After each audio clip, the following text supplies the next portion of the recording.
জুৰিয়াত ট্ৰেক্টৰৰ অবাধ দৌৰাত্ম্য অতিষ্ঠ এতিয়া সাধাৰণ জনতা চলিছে অবৈধ ভূমি খননৰ ৰমৰমীয়া পেহা জুৰিয়াত এতিয়া ত্ৰাহি মধুসূদন অৱস্থা সাধাৰণ জনতাৰ দিন নাই ৰাতি নাই যধে মধে ৰাজপথেৰে অবাধে চলিছে মাটি কঢ়িওৱা ট্ৰেক্টৰৰ দৌৰাত্ম্য এই মাটি কঢ়িওৱা ট্ৰেক্টৰসমূহৰ বাবে অঞ্চলটোৰ বাটপথসমূহ এতিয়া চলাচলৰ ক্ৰমত অনুপযোগী হৈ আহিছে শুকান বতৰত ধূলিময় হোৱাৰ বিপৰীতে এজাক বৰষুণ পৰিলে সমগ্ৰ পথছোৱা এক পিছল বোকাময় পথলৈ ৰূপান্তৰিত হয় যাৰ ফলত প্ৰতিপল দুৰ্ঘটনাৰ আশংকাত ভুগিবলগীয়া হৈছে স্থানীয় পথচাৰী তথা স্কুলীয়া ছাত্ৰ ছাত্ৰীসকল স্থানীয় ৰাইজৰ অভিযোগ অনুসৰি আব্দুল গফুৰ জামাল উদ্দিন আৰু ৰফিকুল ইছলাম নামৰ তিনিজন ব্যক্তিয়ে জুৰিয়াৰ বিভিন্ন প্ৰান্তত সাধাৰণ মানুহৰ পৰা মাটি কিনি সম্পূৰ্ণ অবৈধভাৱে চলাই গৈছে ভূমি খনন চৰকাৰী নিয়ম নীতিক বুঢ়া আঙুলি দেখুৱাই এই খণ্টা মাটিসমূহ আন স্থানত চৰা দামত বিক্ৰী কৰি তেওঁলোকে লুটিছে লাখ লাখ টকা দিন দুপৰতে জনচক্ষুৰ সন্মুখত এইদৰে অবৈধভাৱে খনন চলাই থকাৰ পিছতো কিন্তু ৰহস্যজনকভাৱে নিমাত স্থানীয় প্ৰশাসন কাৰ আশীৰ্বাদত আব্দুল গফুৰ জামাল উদ্দিন আৰু ৰফিকুল ইছলামে এনেদৰে ময়মতালি চলাবলৈ সাহস পাইছে তাক লৈ এতিয়া প্ৰশ্ন উত্থাপন কৰিছে সচেতন মহলে এনে ক্ষেত্ৰত জুৰিয়াৰ পৰিৱেশ আৰু ৰাজ্যৰ সুৰক্ষাৰ স্বাৰ্থত এই চক্ৰটোক অতি সোনকালে নাকি লগাবলৈ জিলা প্ৰশাসনক দাবী জনাইছে ভুক্তভোগী ৰাইজে এটা কথা আপোনালোকে ইতিমধ্যে চাইছেই যে আমাৰ এই ৰাস্তাৰ যিবিলাক অবৈধভাৱে ট্ৰেক্টৰে মাটি খনন কৰি মাটি কঢ়িয়াই আনি আধা মাটি আমাৰ ৰাস্তাত পৰি থাকে এই পৰি থকাৰ পিছত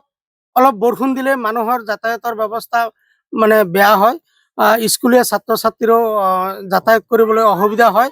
আমি প্ৰশাসনক এটাই দাবী জনাওঁ অতি সোনকালে এইবিলাক ট্ৰেক্টৰ চালকক আৰু এই অবৈধভাৱে মাটি খনন কৰা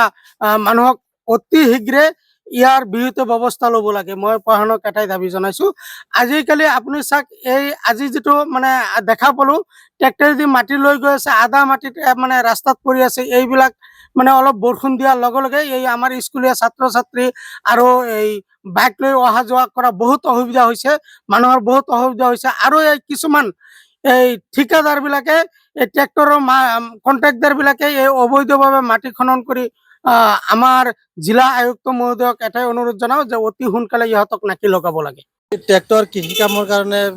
ব্যৱহাৰ কৰিব লাগে আৰু সেইটো আপোনাৰ গাঁও অঞ্চলত বা গাঁৱলীয়া ৰাস্তাত বা পথাৰত কাম কৰাৰ কোনো আপত্তি নাই কিন্তু আমি চাইছোঁ ট্ৰেক্টৰবিলাকে একাংশ মানে দালাল ৰূপী মানুহে ট্ৰেক্টৰৰ মাটি কঢ়াই মানে মেইন ৰাস্তাত জুৰিয়া বজাৰত যিটো মেইন ৰাস্তাৰ এইটো দি ট্ৰেক্টৰ মাটি লৈ যায় এই মাটিখিনি পিছলে যেতিয়া পৰি যায় অলপ বৰষুণ দিলে তাত মানে পিছল হৈ যায় এই পিছল হোৱাৰ ফলত এই মানুহে মানে এক্সিডেণ্ট হৈ মৃত্যুবৰণ কৰিবলগীয়া হয় গতিকে এনেকৈ হ'ব নালাগে আমি দাবী জনাইছোঁ আৰু প্ৰশাসনক এইটোৱেই কওঁ যদি আৰু কি প্ৰশাসনক এইটোৱেই কওঁ যে অতি সোনকালেই মেইন ৰাস্তাত যিবিলাক ট্ৰেক্টৰ উঠে যাতে উঠিব নিদিয়ে যাতে গাঁও অঞ্চলত হেৰি কৰাৰ অসুবিধা নাই কাৰণ কৃষি কামৰ কাৰণে ট্ৰেক্টৰ ব্যৱহাৰ হয় গাঁৱত কৰক কিন্তু মেইন ৰাস্তাত উঠিব নালাগে আৰু মেইন ৰাস্তাত উঠিলে বহুত যান জঁটৰ সৃষ্টি হয় আৰু চাইছোঁ এই মাটি পৰি গ'লেও